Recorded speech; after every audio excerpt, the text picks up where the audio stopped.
This is a video about ZVC's Toy KAR98K 3D printable model.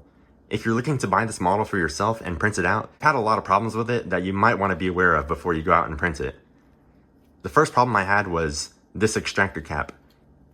With the original size and scaling, it was so tiny that when I printed it and inserted it into the extractor, it was so small and loose that it would rattle around in there, and just by turning the bolt this way, it would eventually fall out and onto the ground, which was a problem.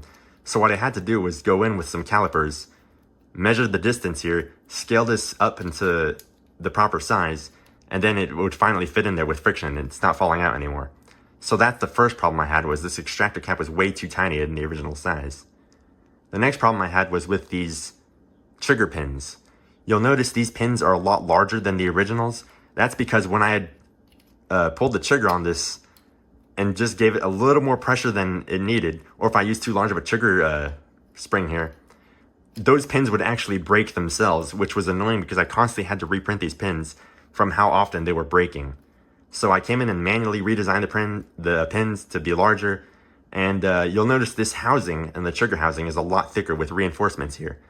That's because the housing itself would occasionally break under too much pressure, which will require me to reinforce them so that this trigger system is no longer breaking as often as it does. That's the second problem I've had. The third problem would be when you pulled the bolt all the way open and tried racking it, there was some interference with this rail and that center slot in there. If you pull it open too much, it's all the way to the left and it's not fitting within that center slot. So what you have to do is slightly close it to where it's center line, and then it'll rack. I would fix this by adding some chamfers within that slot there, so that when the rail comes in, those chamfers can guide it into that center slot. Or if there were a proper amount of material here, when you fully open the bolt, it won't turn too much, which might help solve that issue. So that's the third problem I've had. The fourth problem I had was, you'll notice there's a lot of play in that bolt, which is a problem because if I pull the bolt all the way open and move it slightly, it's no longer fitting within the slot of the housing.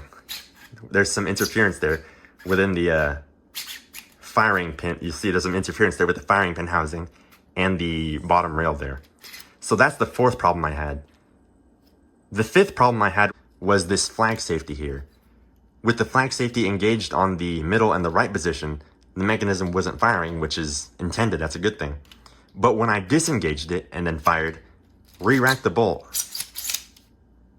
and then tried re-engaging the safety, I was not able to because there's not enough slope here on that safety and not enough of a slot and tolerance there within this firing pin housing, which required me to manually pull the firing pin housing back to re-engage the safety, which is not something I should have to do.